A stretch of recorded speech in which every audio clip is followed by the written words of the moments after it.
Morning friend, જય સ્વામિનારાયણ, જય શ્રી કૃષ્ણ. સ્વાગત છે તમારા આજના મારા નવા બ્લોગમાં. તો હું બધું કામ કરીને ફ્રી થઈ ગઈ છું. વાગ્યા છે 9 સવારના ને વિજય ગયા છે વાડીએ સારોલા ભરવા માટે. અને અત્યારે નિત્યની એક્ઝામ ચાલુ છે, તો અત્યારે રીડિંગ ટાઈમ છે. અત્યારે નિત્યનો કેટલી તારીખે છે એક્ઝામ? 4th April. વાવ! તો હમણાં જ તે ને છે ને પાકો કરશે મેથ્સ. ઇંગ્લિશનું થઈ ગયું? Yes. Hindi? Yes. Gujarati? Yes. આજ છે ને સન્ડે છે ને, આજે લેવાનું છે ને રિવિઝન બધું રિપીટ કરો. કેમ? બસ. પપ્પા રીડિંગ થઈ જાય એટલે એનું રિવિઝન લેવાનું છે. આ વખતે વધારે થોડુંક પ્રેશર છે નિત્ય માટે, કેમ કે ટ્યુશન છે ને નિત્યને, અને ઘરે એટલું બધું રીડિંગ કરતો નથી. જો કે એની ગ્રીવરની જોડે રેમા કરે છે. ખોટું કે સાચું છે, એ રીડિંગ નથી કરતો અત્યારે. આપણે એને આપ્યું હોય તો એ આપણે બીજું કામ કરતા હોય તો એ બેઠો રહે, કામ મસ્ત મજાક ચાલુ હોય એનું.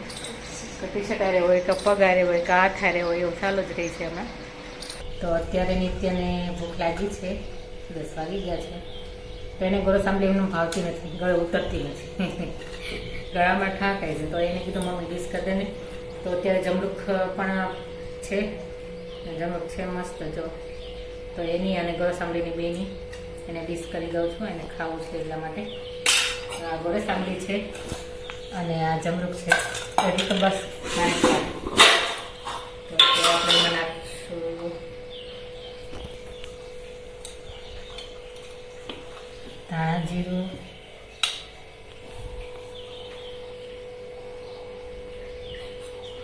ચટણી, મીડીમાં નાખો ને, બહુ તીખું ન કરો ને. મીઠું બેમાં નાખી દીધું છે. હવે લીંબુ નીચવાનું છે બંનેમાં.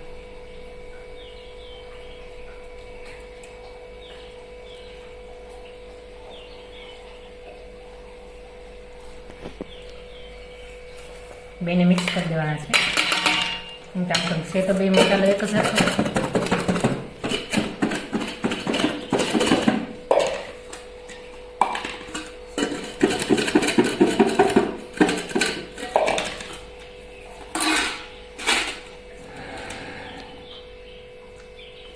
તો જોઈ શકો છો ખાટી મીઠી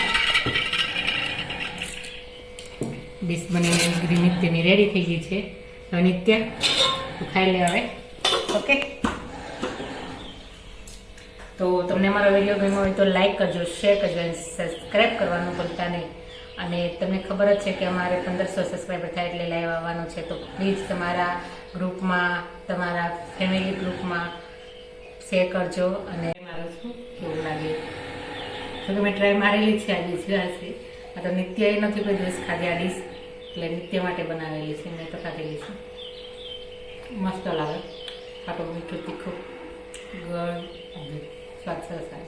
તો અત્યારે આપણે વાડી આવી ગયા છીએ. મસ્ત મજાનો બાજરો આપણે જે લે જામી ગયેલો છે. કોઈને લેવો હોય તો ઓનલાઈન 5000 રૂપિયાનો મણ આપણે વેચવાનો છે. એકદમ દેશી વેરાયટી છે અને પાકિસ્તાનનો સ્પેશિયલ બાજરો છે. જોઈ લ્યો, ઘટે કાંઈ સુપર ક્વોલિટી છે. કોઈ લેવો હોય તો ઓનલાઈન આપણે એમેઝોનમાં મૂકવાના છે બાજરાને. લેવો હોય તો જરાક ઓર્ડર આપણે કરી દેજો, બરાબર છે. એકદમ મસ્ત મજાનો બાજરો છે ને. અત્યારે આપણે આવી ગયા છીએ ચણાના જે પાળા હોય એ ફોડવા માટે. જોઈ લ્યો, થોડોક લોચો પડી ગયો છે. આપણે હેલિકોપ્ટરની હાઇડ્રોલિકમાં પ્રોબ્લેમ છે, એટલે 2 પાણા મેકેલા હતા, પાણા કાઢી લીધા છે. અત્યારે જોઈએ પાળો બરાબર ફોડાતો નથી, કારણ કે થોડોક વજન તો જોઈએ ને. ખાલી હાઇડ્રોલિક એ બરાબર જામતું નથી, એટલે જોઈએ છીએ આગળ સેટિંગ થાય તો વિખવાના છે. નહીંતર પછી એનું કંઈક હાઇડ્રોલિકનો રિપેરિંગ માટે કંઈક કરવું જોઈએ. આપણે સર્વિસમાં મૂક્યો તો પણ આનો બહુ લગભગ એ લોકોને ખ્યાલ નહીં હોય, અને આપણે પણ કહેતા ભૂલી ગયા હતા કે પછી કાંઈ ઓઇલનો પ્રોબ્લેમ હોય. જોઈએ હમણાં શું છે શું નહીં, બરાબર છે. તો ચાલો, આજે છે હોળી. રોકો તમે, એકદમ મસ્ત મજાનો જામી ગયેલો છે. ઘટ્યા કાંઈ બાજરામાં આપણા?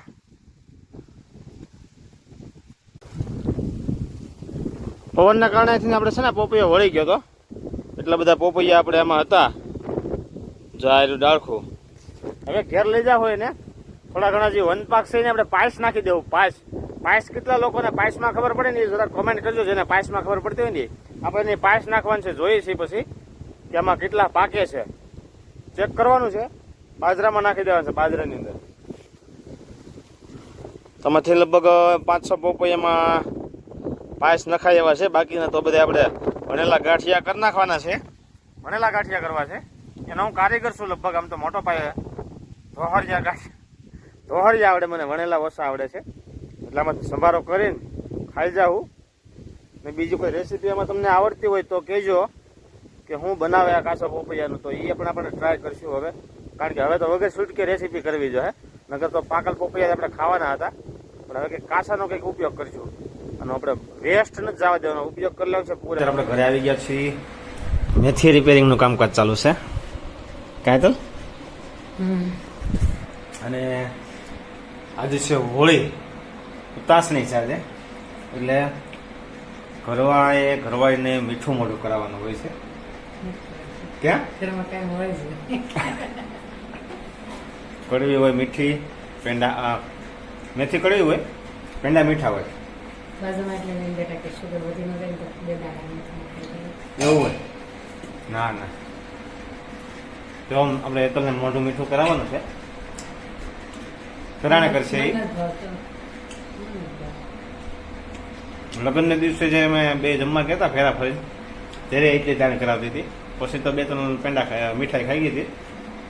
હજી એની તાણ ચાલુ છે લગ્ન પછી. ફેરા ફરી નથી આપણે ખાવા ગયા હોય તો શું પડે એ તમને ખબર નથી. શેની તાણ કરી મઠાની કરી હતી, રસની કરી હતી. રસની તાણ કરી હતી. કાંઈ નહીં, પેંડાની તાણ ખાઈ લેવાય. હા, પેંડા બન્યા છે મસ્ત. નિત્ય માટે પિસ્કારી પણ આવી ગઈ છે. એક ગ્રીવા માટે છે, એક નિત્ય. પણ અહીં ઉપર થોડું પાણી નાખાય તો બહાર રમવા. અહીંની બેન શું કરે છે? ક્યાં? એવું છે? તો ચાલો, હજી મારે સનડાને રિપેરિંગ માટે પાછું લઈ જવાનું છે ટેસ્ટ માટે. શું પ્રોબ્લેમ છે એકવાર જોઈ લઈ. તમારે કંઈ નાસ્તો બાસ્તો કરવા શું કરવું? તો એતલને દાબેલી વડાપાવ ખાવાની ઈચ્છા છે, તો આપણે પાર્સલ કરતા આવીશું. તારે શું ખાવું? એવું થોડું છે. મંચુરિયમ મળે એવું નથી. મારે છે ઉતાસણી રહી વળી રહ્યા છે. કેમ કે મારા પગ હાથોથી ગયા છે. નિત્યના પગની માનતા હતી. હા, માનતા રાખી હતી મારા સાસુમાએ. તો એ તલને જે ખાવાનું કંઈ છે નહીં, તો સારી વાત છે. હું એકલો ખાઈ લઈશ. આમ પણ ભૂખ લાગી જ છે મને બહુ. તો ચાલો આપણે જોઈએ હવે. તો દોસ્તો, મસ્ત મજાના થેપલા બનાવી રહી છે એતલ. વાહ ભાઈ વાહ.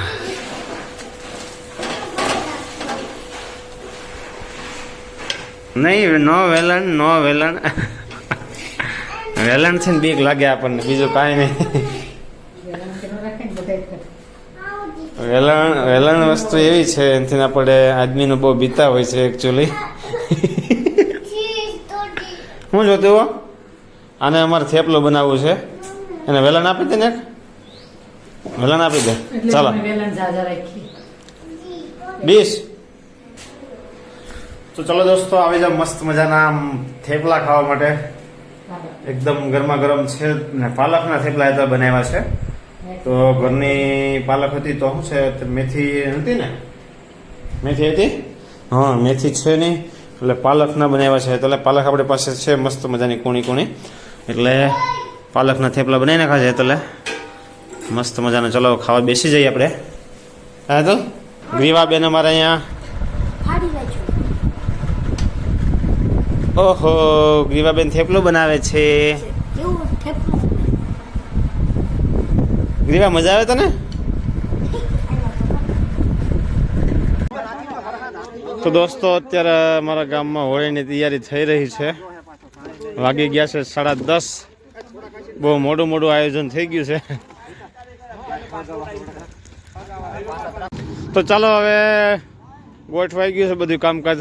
હોલિકા દહન માટે તૈયારી થઈ ગઈ છે. મારા કલ્પેશભાઈ સુરતથી છઠથી આવ્યા છે હોલિકા દહન માટે અહીંયા.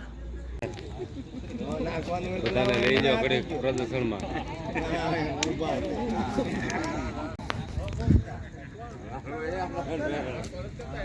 બીજું ને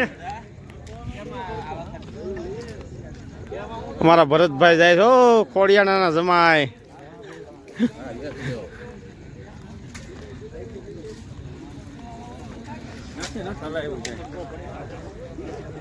તો ચાલો ફાઇનલી જામી ગયું છે હોલિકા દહન.